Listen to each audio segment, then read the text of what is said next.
Assalamualaikum warahmatullahi wabarakatuh. Kali ini kita akan mempelajari tema 3 makanan sehat, subtema 1 bagaimana tubuh mengolah makanan, pembelajaran 3. Siti, Udin, dan Lani masih membicarakan tentang pencernaan manusia.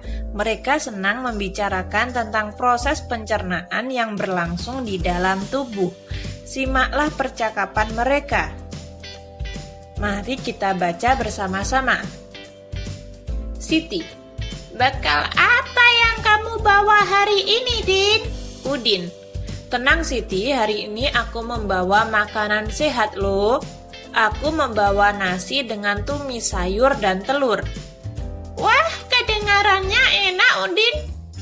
Iya, enak dan sehat. Nah, sekarang aku mau tanya, apa ada yang masih ingat organ pencernaan manusia? Masih, makanan dikunyah di dalam mulut dengan gigi, kemudian makanan meluncur masuk ke tenggorokan untuk kemudian masuk ke lambung. Dari lambung makanan diubah menjadi bubur makanan yang kemudian diserap oleh apa? Usus halus. Usus halus akan menyerap semua sari-sari makanan, Lan. Selanjutnya, makanan yang tidak dapat dicerna bergerak menuju usus besar. Aku lupa apa yang terjadi saat makanan berada di usus besar ya. Usus besar menyerap air yang terdapat dalam bubur makanan dan menjadi tempat terjadinya proses pembusukan makanan, Din. Kemudian, makanan yang sudah melalui semua proses tersebut masuk ke anus untuk kemudian dibuang. Jangan lupa makan makanan yang sehat ya teman-teman, agar kesehatan organ pencernaan kita tetap terjaga. Makanan merupakan bahan baku utama bagi manusia untuk memproduksi energi dan memenuhi segala nutrisi yang diperlukan tubuh. Ibarat bensin yang sangat vital perannya bagi kendaraan bermotor. Makanan sangat berperan bagi tubuh manusia dalam mempertahankan kelangsungan hidup. Namun, tidak semua jenis makanan yang dikonsumsi dapat memberikan asupan gizi yang baik dan sehat. Makanan yang sehat ialah makanan yang mengandung semua zat gizi yang dibutuhkan oleh tubuh untuk memperoleh energi. Bacaan di atas sangat menarik, bukan? Nah, dalam pemenuhan makanan, manusia tidak dapat bekerja sendiri. Contohnya dalam membudidaya padi, manusia melakukan interaksi sosial dan interaksi dengan lingkungan hidup.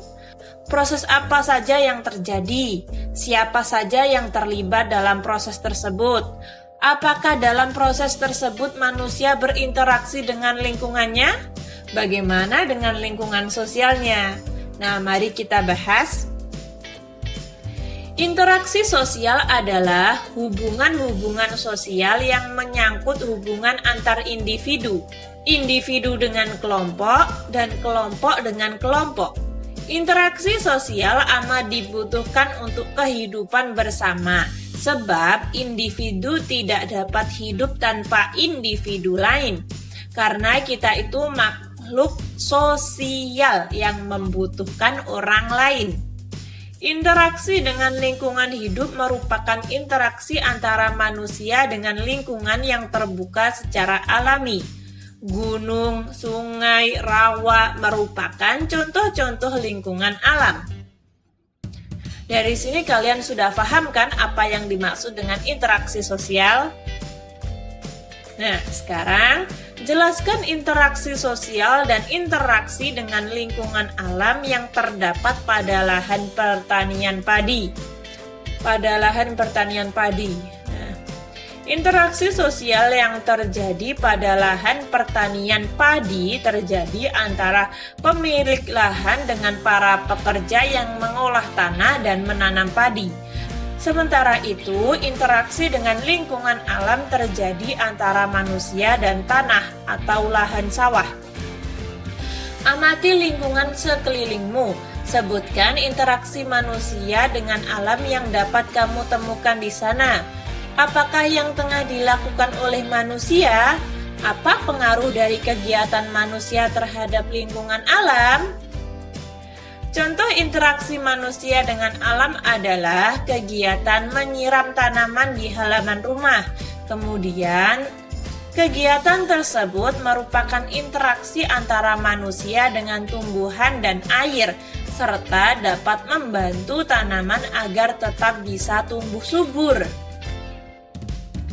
Lalu, ternyata menarik untuk dicermati bahwa terdapat hubungan timbal balik dan saling mempengaruhi antar manusia dengan lingkungan hidupnya.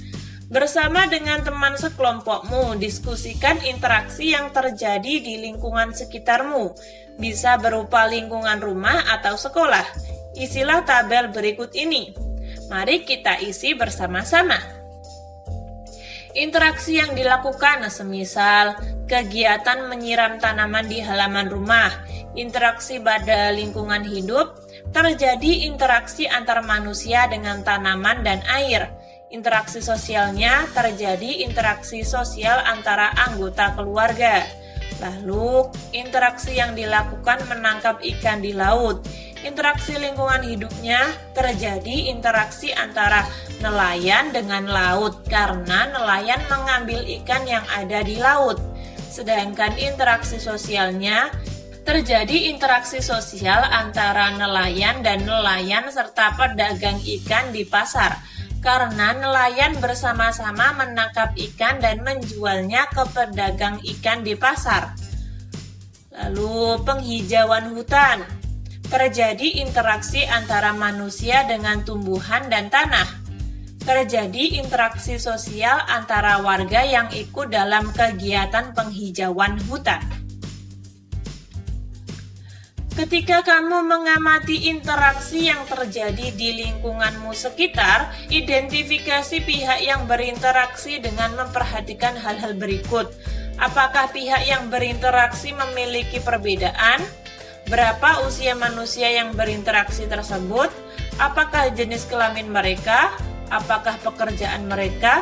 Berasal dari latar belakang budaya apakah mereka? Apakah agama yang mereka anut? Kalian bisa menjawab soal-soal ini ketika kalian sudah mengamati interaksi yang terjadi di lingkunganmu. Indonesia memang dikenal memiliki tingkat keragaman budaya, adat istiadat, dan agama yang tinggi. Berdasarkan hasil pengamatanmu tersebut, buatlah sebuah komik sederhana yang mengetengahkan tentang interaksi yang dilakukan manusia. Pastikan tulisanmu menggunakan bahasa Indonesia yang santun dan ejaan yang tepat. Warnailah komikmu dengan rapi dan semenarik mungkin. Silakan kalian membuat komik tentang interaksi yang dilakukan manusia. Misalnya kalian buat komik nelayan mencari ikan, lalu ini kayak gini ya teman-teman contoh komik. Tapi kalian buat yang temanya itu interaksi yang dilakukan manusia. Berdasarkan penelitian pada tahun 2010, konsumsi beras masyarakat Indonesia mencapai 100 kilo per kapita per tahun. Ketersediaan beras di tanah air pada masa mendatang tidak sejalan dengan laju pertumbuhan penduduk. Untuk mengurangi ketergantungan itu, perlu ada perubahan konsep dan kebiasaan makan masyarakat. Misalnya, mengganti nasi sebagai makanan pokok dengan makanan jenis lain.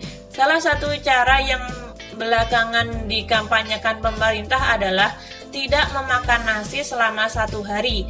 Kebiasaan ini misalnya dilakukan 1 hari dalam sepekan. Sebagai pengganti, selama hari itu warga bisa mengonsumsi sumber karbohidrat lain seperti jagung, ubi, singkong, talas, kentang, dan sagu. Kandungan singkong. Tahukah kalian bahwa singkong itu banyak sekali kandungannya? Ada air, besi, kalsium, fosfor, kalori, karbohidrat, lemak, protein, vitamin. Wow! Makanlah singkong sebagai pengganti nasi. Solusi makanan sehat, harga rakyat, rasa penjabat. Rasa penjabat, wow keren ya. Nah, kalimat iklan. Kalimat dalam iklan tersebut sudah cukup baik karena mengandung unsur rasa percaya dan ditunjang adanya pembuktian data yang menjelaskan kandungan dalam singkong per 100 gram.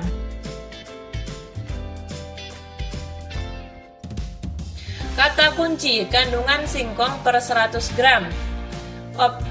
Observasi gambar. Gambar iklan tersebut sudah baik, menarik, dan mengandung unsur perhatian atau attention. Kesimpulan, tadi kita sudah belajar apa saja? Yang pertama, unsur-unsur iklan media cetak. Yang kedua, keanekaragaman sosial budaya dalam masyarakat. Dan yang terakhir, interaksi manusia dengan lingkungannya. Ketika teman-teman ada saran atau masih kurang paham, silahkan tulis di komentar. Sekian, terima kasih. Wassalamualaikum warahmatullahi wabarakatuh.